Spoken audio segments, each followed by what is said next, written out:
جوړ په خیر، هیله د جوړ روغ اوسئ او د ژوند چارې مو ښې وي. ډېری خلک راته وایي، ډېری دوستان راته وایي چې ته ولې د ایران او امریکا پر جګړه باندې ونه غږېدې، ته ولې د ایران او اسرایلو پر جګړه باندې ونه غږېدې، یا ته ولې پر هغه د سولې پر خبرو باندې ونه غږېدې چې شریر ګاونډی یې کوربه و. زه دا یوه خبره دلته ټولو دوستانو ته کوم. ملا صاحب د خدای تعالی وبخښي، د ډاکټر صاحب داود جنبش سره مرکه کوله. ډاکټر صاحب داود جنبش زما د جرنالیزم استاد دی، د هغه سره مرکه کوله. جنبش صاحب پوښتنه ځینې وکړه، دا ما اورېدلې وه په بي بي سي کې، چې ملا صاحب خلک وایي چې تاسو په بوسنیا کې په جګړو باندې بوخت یاستئ، د ورته زموږ خپله پښه په پیسه کې باندې زموږ د بل په جګړه باندې څه. نو اوس زموږ خپله پښه په پیسه کې باندې د زموږ د ایران او د اسرایلو په جګړه څه، زموږ د ایران او د امریکا په جګړه څه. نو البته یوه تر ټولو مهمه خبره دا ده چې د ایران او اسرایلو ترمنځ یا د ایران او د امریکا ترمنځ جګړه او د افغانستان او د پاکستان ترمنځ جګړه دواړې بیخي ورته والی سره لري، دومره ورته والی سره لري لکه د یوې سکې دوه مخونه. اول ورته والی خو یې دا ده چې امریکا او اسرایل پر ایران باندې په ټکنالوژي، تیارو، اټم بمونو، دې بلاو بترو کې تر ایران دومره ځواکمن دي لکه څومره چې پر موږ باندې پاکستان په دې شانو کې ځواکمن دی. البته په ایمانداري، غیرت او د وطن څخه د دفاع په لار کې ایرانیان هغومره ځواکمن دي لکه څومره چې افغانان ځواکمن ول. لکه څنګه چې افغانانو د پاکستان په وړاندې مقابله وکوله، همدا ډول ایرانیان د دغه زورور په وړاندې کوي. ګوري تاسو به لیدلي وي امریکا طیارې را الوځي، دا دوې درې ځینې وویشتلې ایران په دومره امکاناتو کې، خو وس نه لري د دوی تیارې را وغورځي. البته هغه څه چې لري هغه ورغورځي، دورې دوی خپل کار په کوي. نو زموږ دا هم داسې دي چې پاکستان تیارې را والوځي، موږ وس نه لرو چې تیارې را وغورځو، اما چې څه لرو هغه ورغورځو، ورسره کشوي تر هغه ځایه پورې چې رسېږي. دا یو ورته والی دی د دې جګړې. او دوم ورته والی دا دی چې کله پر افغانستان باندې برید وسو، افغان ولس په یوه خوله په یو لاس د پاکستان په وړاندې ودرېدل. سپین ږیری، زوړ ځوان، نارینه، ښځه، د هر ټبر خاوند، د هر مذهب خاوند، د هر فکر خاوند، دا ټوله ودرېدل په یو لاس باندې. پر ما باندې خلک نیوکه کوي چې تا وویل چې هر افغان طالب دی او هر طالب افغان دی. هر افغان طالب سو او هر طالب افغان سو. نو دا ودرېدل، دا یو فرصت اوس د افغانستان حکومت ته په لاس باندې ورغلی. همدا ډول چې پر ایران باندې امریکا یرغل وکاوه، برید یې ورباندې وکاوه، اسرایل برید ورباندې وکاوه، نو په دغه صورت کې ایرانیان په یو لاس، په یوه سلا، په یوه خوله د امریکا او اسرایلو په وړاندې ودرېدل. هغه خلک چې دې مخالفین بلل، هغه هم رالل د ایران له حکومت سره یو ځای شول، د خپل وطن څخه یې دفاع ته ملا وتړله. دا یو بل ورته والی و د دوی او زموږ ترمنځ. یو بل ورته والی دا و چې کله چې پر افغانستان باندې پاکستان یرغل وکاوه، کله چې جګړې ته لار هواره کړه، نو یې خپلو لاسپوڅو او خپلو هغه نیابتي ډلو ته، پراکسیز ته دی ورته وایي، هغوی ته یې وسلې راواستولې، وسلې چې الې ورسي وسلوال سي، هغه بې ضمیره افغانان چې الې جګړه پیل کړي په افغانستان کې، بس موږ د رواني دا رژیم به چینج سي او جګړه به وسي.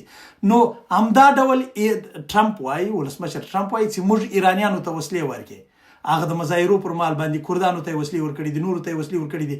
هغه ډول امریکایانو د ایران په خلاف وسلې ورکړلې، خو هغه وسلې ایرانیانو ونیول یا خلک ونیول، هغه د سیسه هم خنثی کړه. بل ورته والی دا دی چې پاکستان په واضح خوله نارې ولې چې رژیم چینج دی، هلې درځي تلویزیون یې نارې ولې چې بس طالبان مړه کړل، داسې درځي افغانستان به یو بل نوي ناورین ته ورداخل سي، ویې نسو کړی چې رژیم چینج کړي. همدا ډول ټرمپ هم چغې وبغارې وولې چې رژیم چینج، هېڅ یې په وس نه وپره چینج نه کوي. نو دا یو بل ورته والی و.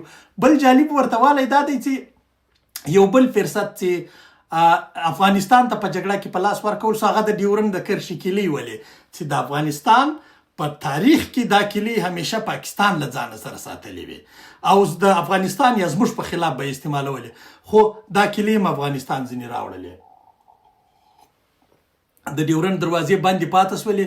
دا یو لوی فرصت او د پاکستان اقتصادي کچه دومره ولوېدله چې پاکستانیان چیغو بغارو ته اړ سول، یعنی د لارو فرصت په لاس ورغلی، یا دا جګړه د لارو په جګړو باندې واوښته. همدا ډول د ایران سره هم د کوم تنګی چې ده د اوبو د هرمز تنګی دی، دا د ایران فری پرېښی لکه زموږ د ډیورند کرښې دروازې اوس دا موقع دی ته خدای په لاس ورکړله چې دا تنګی به دوی نور نه هیله کوي او دوی پر دې باندې اوس پیسې ماخلي او دا د وسیلې په توګه کاروي چې یوه ډېره لوی د ایران په ټولو وسلو کې د دوی سره تر ټولو ځواکمنه وسله همدغه هرمز تنګی دی. د دې تنګي هغه تر ټولو مهم اړخ دا دی چې دوی یې بند کړي په نړۍ کې، په ټوله نړۍ کې، له برېټانیا رانیولې تر هند او تر پاکستان او تر افغانستان هر ځای ته چې البته افغانستان نه دی پکې حساب. دلته د تیلو بیه لوړې سي، نرخونه لوړ سي د هر شي. چې کله نرخونه لوړ سي خلک بغارې کوي، چغې کوي، نارې شروع کړي چې هلې د خدای روی ده موږ په بلا اخته سو. نو دا یو بل ورته والی دی. موږ چې دروازې بندې کړي دي په پاکستان کې نرخونه لوړ شوي دي. که څه هم د دروازو د بندولو په تړاو باندې څو خبرې ډېرې زیاتې مهمې دي. هلته میشت پښتانه ایموشنل بلیک میلینګ کوي د افغانانو، هلته میشت مذهبیان ایموشنل بلیک میلینګ کوي د افغانستان د حکومت. وایي چې ولا دا خو نو په مذهب کې نشته او په مذهب کې نه دي رواج دی پر موږ دروازې باندې موږ ته یې ورونو یې راسي سره خلاصې کوي اسلامي هېواد دا واغه. او هلته هغه میشت زموږ ځینې نیشنلیان او ځینې ګلخانان هغوی بیا په دې لګیا دي چې ولا موږ تاسو خو جي پښتانه یو. دا لارو بندېدل دا د افغانستان په لاس کې تر ټولو لویه وسله ده، دا د افغانستان په لاس کې تر ټولو لویه وسیله ده.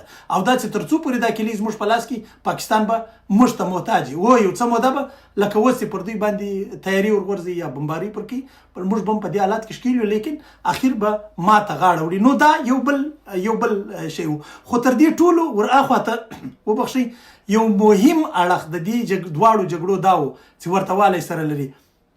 په جګړو کې عموما سیالان یو بل ته سره کښیني، سیال ته خلک ورځي، په خبرو میز ته ورسره کښیني. له افغانستان سره پاکستان په ترکیه کې کښېنستی خبرو ته، په قطر کې کښېنستی، بیا په ترکیه کې کښېنستی، بیا په قطر کې کښېنستی، اوس په چین کې کښېنستی. دا معنا پاکستان افغانستان د یوه سیال هیواد په توګه ومانه چې له بده مرغه تر اوسه پورې نه مانه. وبخښئ. نو دا یو بل تر ټولو ډېر مهم شی و. همدا ډول امریکا هم د ایران سره راغله و خبرو ته کښېنسته. دا چې خبرې کامیابه شوې که ناکامه شوې دا بل اړخ دی، پر هغه باندې نه غږېږو. خو دا چې کښېنستله د امریکا هغه سوپر پاورتوب چې دی دا له سوال سره مخامخ شو، دا تر سوال لاندې راغلی. ډېری خلک وایي چې اوس امریکا هغه سوپر پاور ځکه نه ده پاته چې سوپر پاورونه له چا سره مرکو ناستو ته نه کښېني، خو دوی کښېنستل. اوس سوال دا دی چې ولې په پاکستان کې کښېنستل.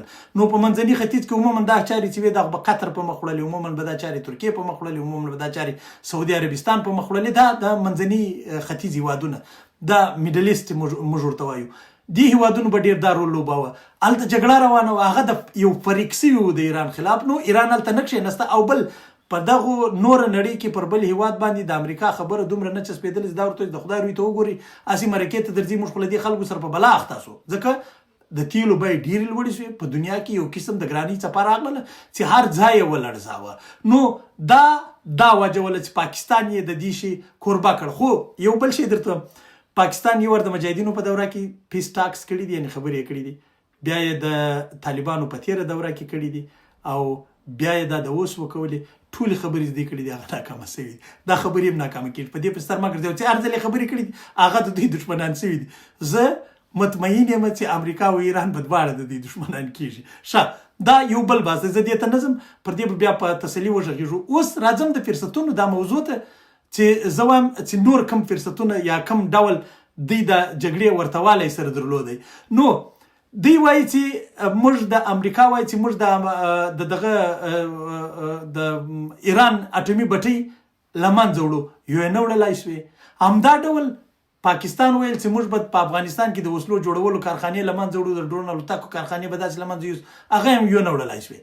دا ډول یو تغییر زموږ په جګړه او د دوی په جګړه کې دا دی چې الحمدلله زموږ خواته مشرانو ته زیان نه دی اوښتی، دومره تلفات نه دی اوښتي په حکومت کې دننه لکه څومره چې د دوی مشرتوب په نښه سو. هو دلته یوه بله ډېره مهمه خبره دا در سره یاد وساتئ.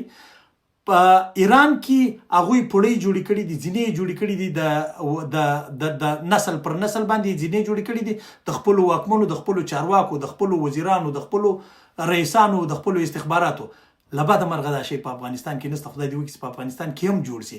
د افغانستان د لیډرشپ پر موضوع باندې به زه په کراره خبره کوم، خو دا ډېرو ملګرو راټول سته پر دې موضوع باندې نه غږېدلی. نو نن لږ در سره وغږېدم. هېڅ فرق د دې جګړې او د هغې جګړې نشته. زموږ د پاکستان ترمنځ جګړه، د ایران او د امریکا ترمنځ جګړه همداسې کیسه ده. پرون یا بله ورځ د دوی تیاره راغلې وله پر کابل باندې ګرځېدله.